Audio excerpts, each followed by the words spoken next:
Recording has started. All right. Welcome to the Revenue Accelerator podcast. I'm Kat Stanzik, the lead boss, and I am here with Wendy, who's going to introduce herself. This is going to be one of the first episodes that I'm actually going to be streaming live into my group. So, Wendy, please introduce yourself and tell us about you and your amazingness. Hi, everyone. I am Wendy Manganaro. I am the owner and founder of Social Abundance Marketing. I have had my company for 8 years now, and I love anything digital and online. I just love it. I love figuring out the mystery of it. But what I do, I help companies come up with a full marketing strategy so that they're not doing things in silos. That drives me insane. That marketing companies don't talk together and have a overall strategy.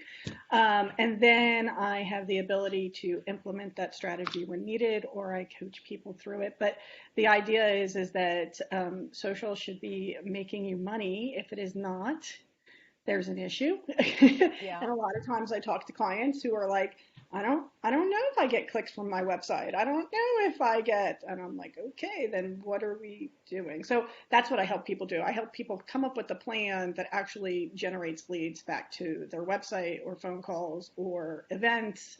I work primarily with dentists and doctors because I just by happen chance, that is who has hired me because I'm able to take medical speak and make it you and I speak so that it's Mm-hmm. not scary and that it makes sense for the patient that wants to come in. I mean, nobody really wants to click on an ad of, do you have a root canal? Do you want one? No. Yeah, I exactly. want a pearly white smile, but I don't want to talk about the root canal that I may need. So how did you get started in this? Because I know you have a fascinating background, so I'd like people to know a little bit more about how you kind of landed in this world that we call online marketing. So strangely enough, I come from a nonprofit background. I have my degree. My first degree was in criminal justice. Tell you where I really strangely went awry there. Ooh. And then I decided after I got my degree that me holding a gun would never happen. It's just not my thing. And probably not a good idea to be a cop if I didn't like to fire a weapon. I just really wanted to drive fast. I think I went through the 4 years of school just to get behind and legally drive Did as you fast as I smash through a could. barricade? Like, what was that one of the things you did? I would have loved to, but I never, I, well, as soon as I was getting my degree, I was employed by a place called Covenant House. And if you don't know it, it's a fabulous organization. I still support it all these years later. It's for 18 to 21-year-old, but I was working there and I had this epiphany that I would do greater good if I got to the kids before they went through the Mm, police than after. And so for years, I worked with in the job placement sector of nonprofits.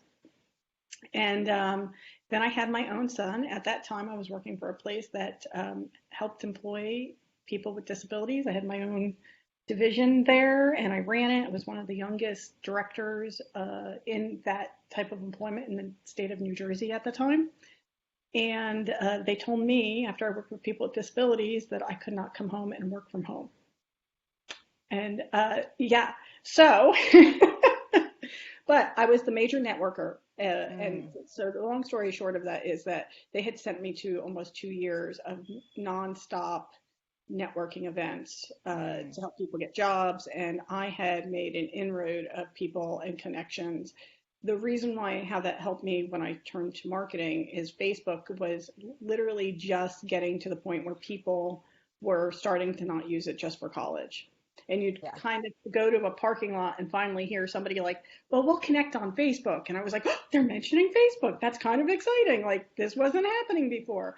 But what I really found out was going through all these networking, but nobody knew how to use it for their business. Mm, And because I had the ability to connect with people in person, somehow there was this understanding with me is that it's no different with that with a screen. yeah. Like, and there is a block with a lot of people that the screen comes up and they all of a sudden they don't know how to network. All of a sudden, and I'm like, Right. okay. So my first company I started way back when was just to update people's social media with Mm, marketing things. And through doing this now, it's going on. I had to figure this out the other day for something else, and I was like, I've been doing this for 11 years. I've had my own company for 8, uh, but because I did a business partnership in between there before I started this, almost 8 years. August will be 8 years. And what I realized was is that updating people's social media was not enough. It did not bring in leads. It was a nice idea. Mm. It took Hmm. a lot of panic off of companies, Yeah. but it didn't get the results that they needed. So, So um, what brings in leads? I mean, you kind of since we're going there. we're going there. So a lot of it is actually a lot of times people don't realize is that there's just several parts to it. One is consistency, and and Hmm. and the Preach. biggest thing is that, and I noticed this from a lot of businesses, they will call me up and go, I have to be, I mean, we haven't had as many new ones, but for years I get these, I have to be on Pinterest, I have to be on Twitter, I have to be, and I'm like, why?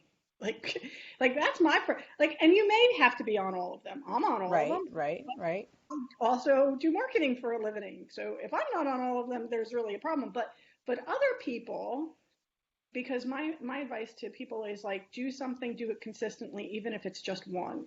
But more Yeah. importantly, make sure your target market. I'm really big into target market, and if you don't know what that is the people that you want to sell to. Oh yeah. And so, No, people watching this better know what target yeah, market is. exactly. So it, and I have a lot of people who are like, no, I can sell to everybody, and I'm like, no, no, please don't sell to everybody. Please don't do that You're because selling to everybody, you're selling to nobody. exactly.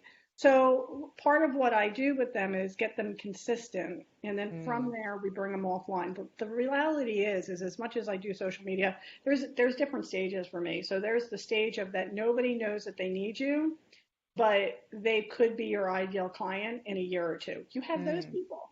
Then you mm-hmm. have people who are, okay, I think I need you soon. I'm going to sign up for your email list because Yep. I'm like, I am very clear. Email lists are the most important things that you can still collect Yep. any and every day of the week. Um, and I know that that's not popular marketers who just do social media.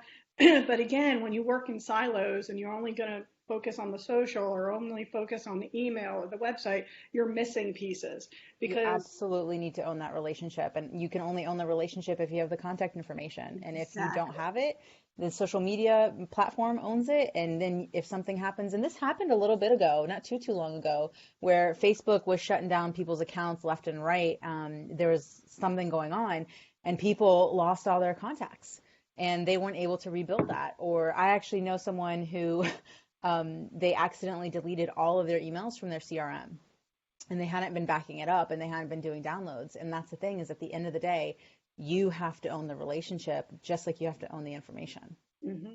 And so it's really important for me because turning that person, social media to me is about the beginning of that relationship. It is the start, and I think there's a really big difference between business building, where that's a Mm, one-on-one relationship, getting to the point where you want to be, and then switching over to marketing, where you're giving people advance notice that they're going to need you.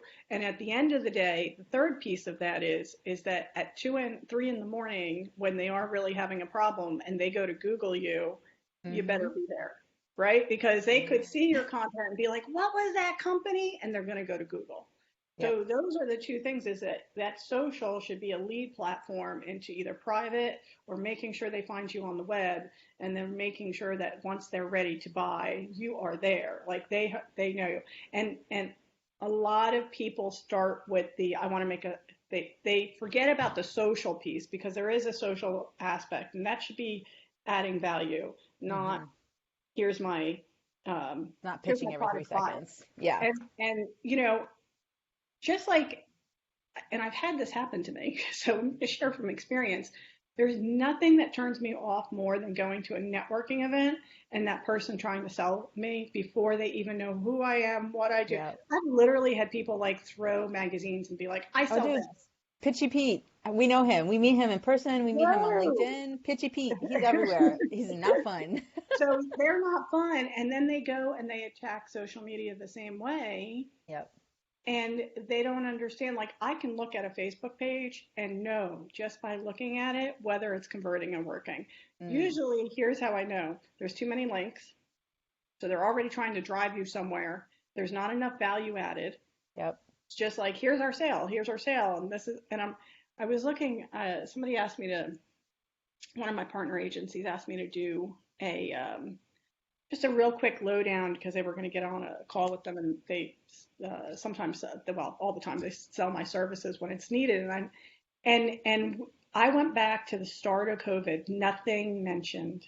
It's like it didn't even exist, and I'm like, this is not the time to run your business to the point. And all it did, even before this, was sell their product. And I was Yeah. like, yeah, they have 48,000 fans and 13 likes a post. That's a problem. It Yeah. doesn't equivalent. And then I wasn't sure if they bought some of them too. But my point is, which Yeah. don't ever buy a fan Don't because know. you're never going to sell to that person. But my point is that we think we're putting great content out there. Another thing that people do and they don't realize because they're trying to make it easy and they'll hire a VA or somebody and I hire VAs, so don't get me wrong, I love VAs, Sure. but they are outsourcing content and sending people to other people's sites.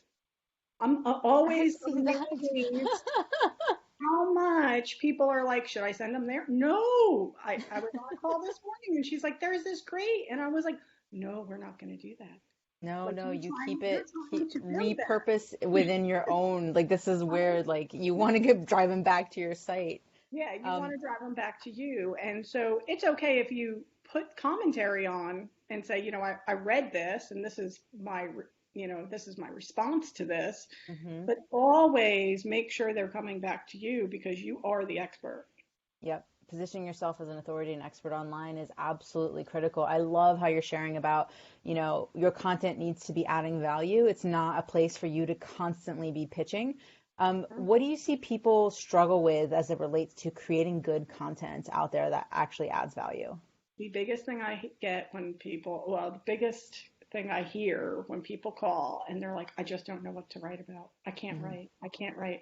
And here's the crazy thing is they all know their fields inside and out. And then you say, okay, let's and they're like, I don't know.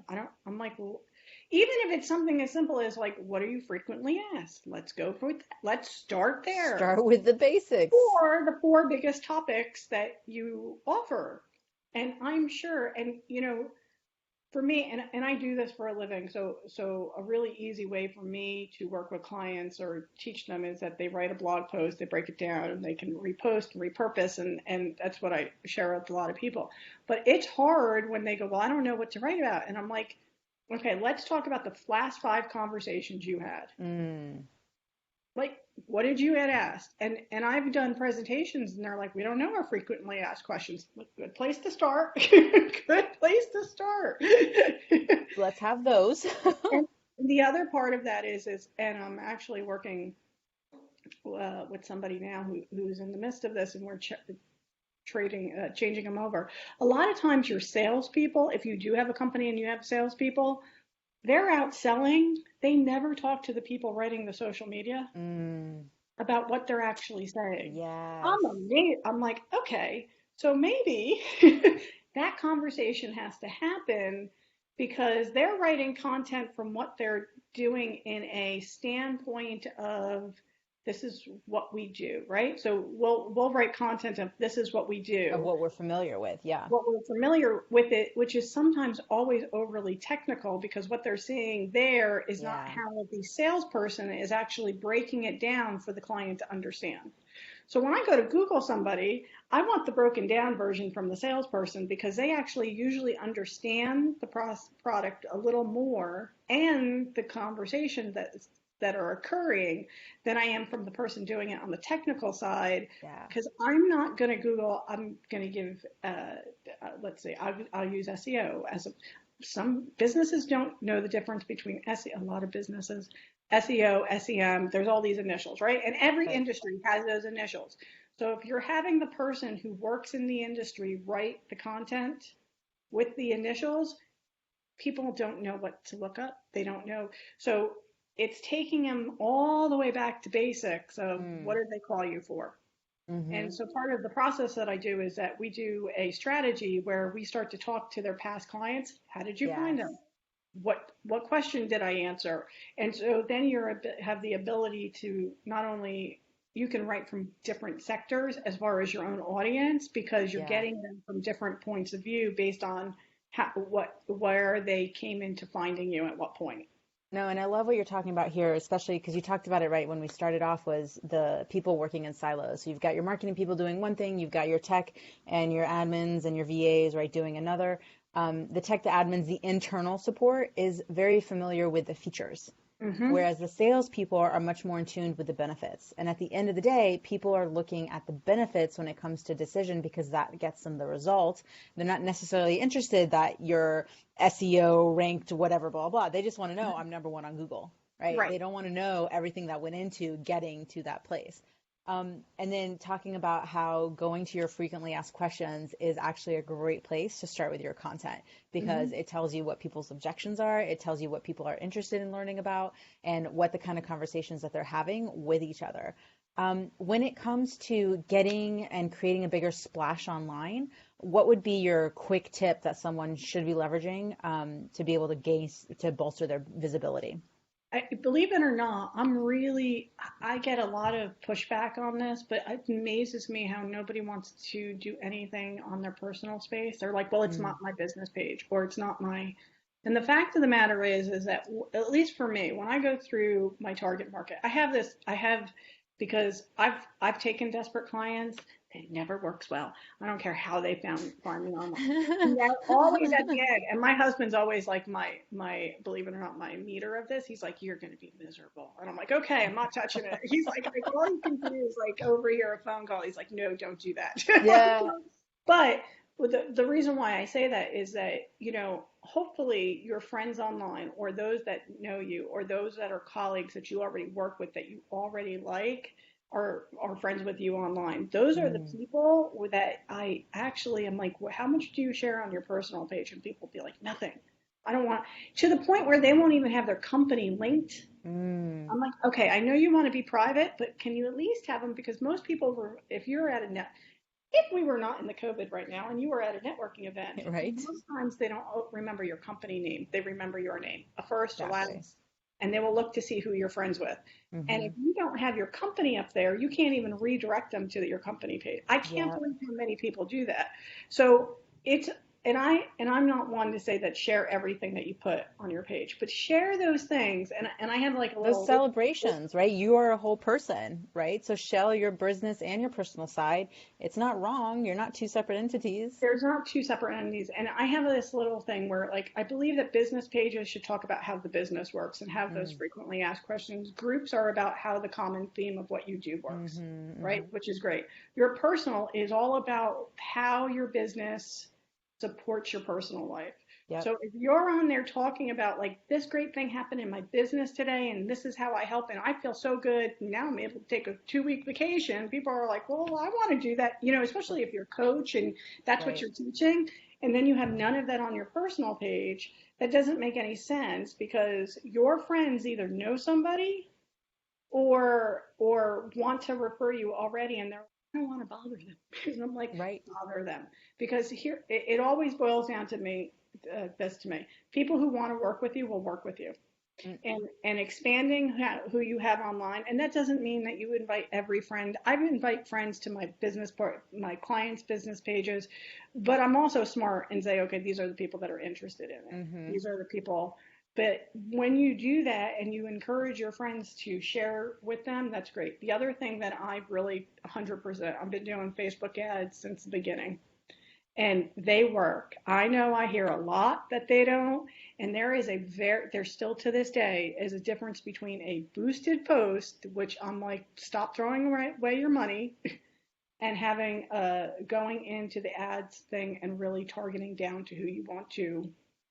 Well, and you have to make sure that you have, I mean, I'll say this time and time again, which is I am only a fan of Facebook ads when you've got things working in your business. Mm-hmm. When things aren't working and you're not filling your pipeline and you're not closing clients on a consistent basis, throwing your money at ads is only going to amplify what's going on. So if you don't have a bunch going on, right? no use in spending money on ads, right? But if you've got something going on and you want to make more noise, I'm not against it. I just don't want you to mortgage your house to be able to spend more money on Facebook ads. And I know that's not at all your, what you're advocating, but you have different strategies to be able to leverage Facebook ads in ways that really help drum up attention. If people wanted to get more information from you and get in touch with you, how could they do that? They can do a couple of, you can go to my Facebook page, Social Abundance Marketing, or I have or you can email me at wendy@socialabundancemarketing.com. You can connect with me, Wendy Manganaro on LinkedIn. There's so many ways. Like, if you look up Social Abundance Marketing or Wendy Manganaro, there's only one other. You will find me. But no, or send me a friend request. I have no issue with that. So those are the ways that you can contact me. And I'd love to hear from you because there's lots of questions asked there. And there's a lot of confusion about what to do and what not to do, where to spend money, where not to spend money. And most times people start spending money before they have a strategy. And it hurts them. It really hurts them because then they get a very bad taste for marketing and marketers.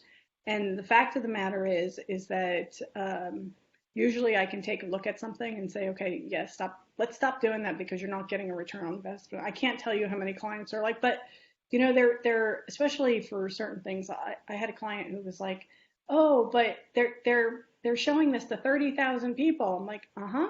How many calls did you get from that? Well, I didn't get one. Vanity metrics don't pay the bills. They don't. And so unless you know what you're looking at, you don't know where to put those dollars and cents. And that's what I help Right. companies do. And I know you're a big advocate for quality over quantity, getting very precise with the targeting that you do and getting very clear, which is why you work with dentists and other medical professionals. Wendy, thank you so much, guys. Make sure you check out her business profile and everything that she's got going on. Wendy is a definite smart cookie. Wendy Manganaro, and Social Media Abundance. Yep. Social abundance marketing. Social abundance marketing. Sorry, I will write that up in the notes. So guys, make sure you check that out. Social abundance marketing. Wendy, thank you so much for being a participant today, and I actually look forward to having you back on the show. Thanks.